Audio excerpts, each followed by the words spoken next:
예, 안녕하세요. 김용호입니다. 오늘은 준법투쟁과 업무방해죄라고 하는 제목으로 한번 판례를 소개해 드리겠습니다. 여러분들이 이미 준법투쟁에 대해서는 상당히 많은 지식을 가지고 있을 겁니다. 우리나라에서는, 판례에서는 준법투쟁을 쟁행위로 보통 논리 구성을 하고 있습니다.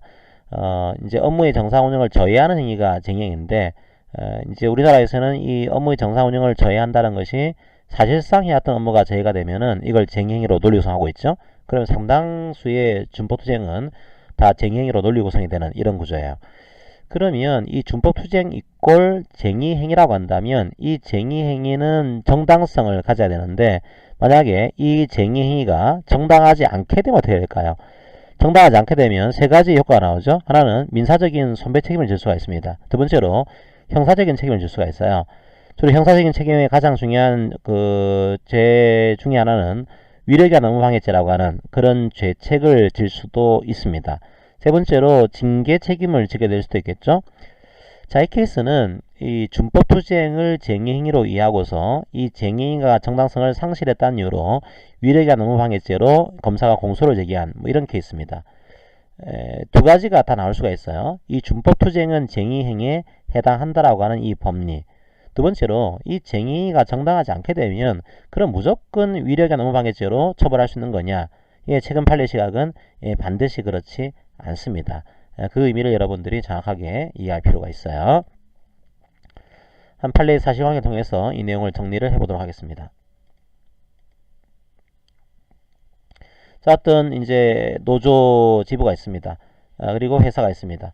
이 노조가 회사를 상대로 해서 항상 잔업을 해왔거든요. 항상 특근을 해왔거든요. 그러니까 관행적으로 해왔던 잔업과 특근을 집단적으로 거부를 하게 됩니다. 한번 볼까요?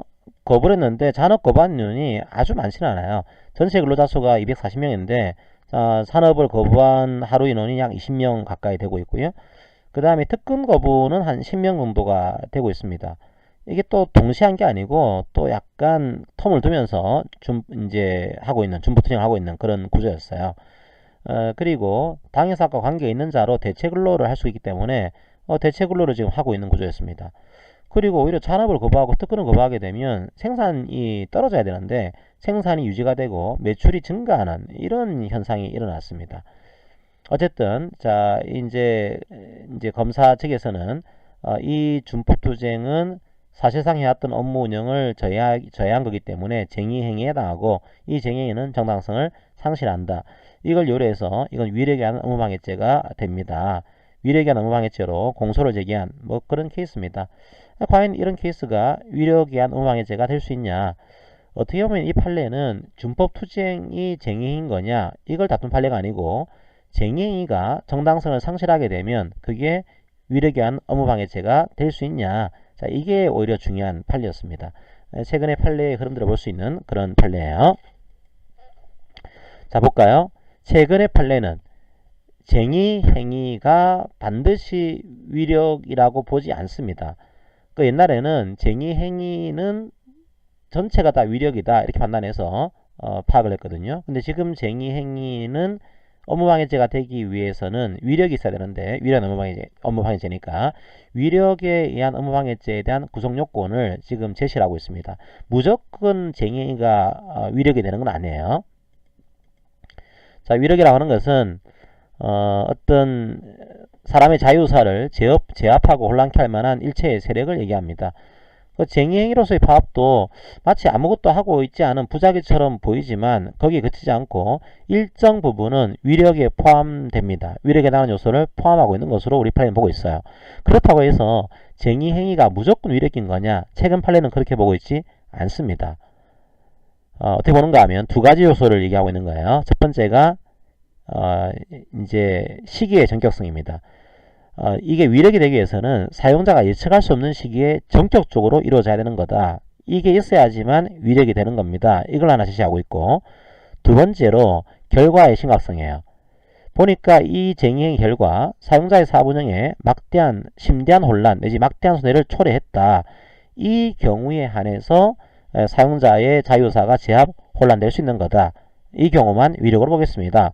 만약에 이런 경우가 아니라고 한다면 이 쟁의가 설사 정당하지 않다고 하더라도 위력으로 보지는 않겠다. 이런 시각을 가지고 있습니다. 아까 판례 사실관계를 봤죠, 그죠? 자, 이거 어떻게 판단했을까요? 보니까 이제 이미 사용자가 예측할 수 없는 시기에 정기적으로 했다, 그렇게 보기 힘듭니다. 사용자가 이 시기를 알 수 있었고요. 그 다음에 아주 심각한 혼란이 끼치지 않았죠. 보니까 뭐 아주 많이 한 것도 아니고 생산성은 오히려 유지가 되고 있고 오히려 매출은 증가하고 있고, 자, 이것 때문에 결과가 심각했냐? 그렇지 않은 겁니다. 시기적으로 사용자가 예측할 수 없는 시기에 전격적으로 이루어진 것도 아니고 결과가 아주 심각한 것도 아니었습니다. 그러니까 설사 이 잔업및 특근 거부, 이 준법 투쟁이 쟁의행위에 해당돼서 이 쟁의행위가 정당성을 상실했다고 하더라도, 자, 이것만 가지고서는 위력의한 업무방해죄를 구성한다고 단정할 수가 없는 겁니다. 어떤 맥락인 거죠? 이 준법투쟁이 쟁의행위다, 이 케이스에서는. 그리고 쟁의가 정당성을 상실하게 되면은, 자, 위력의한 업무방해죄가 될 수가 있는 건데, 여기서 정당성을 상실했다고 하더라도 위력이 되기 위해서는 개시가 전격적으로, 그 다음에 결과가 아주 심각해야지만 된다. 이 케이스는 설사 정당성을 상실한 쟁의행위라고 하더라도 개시가 전격적이지 않았고 결과가 심각하지 않았기 때문에 이 형사처벌을 할 수는 없습니다. 자, 이런 판례로 이해하시면 되겠습니다.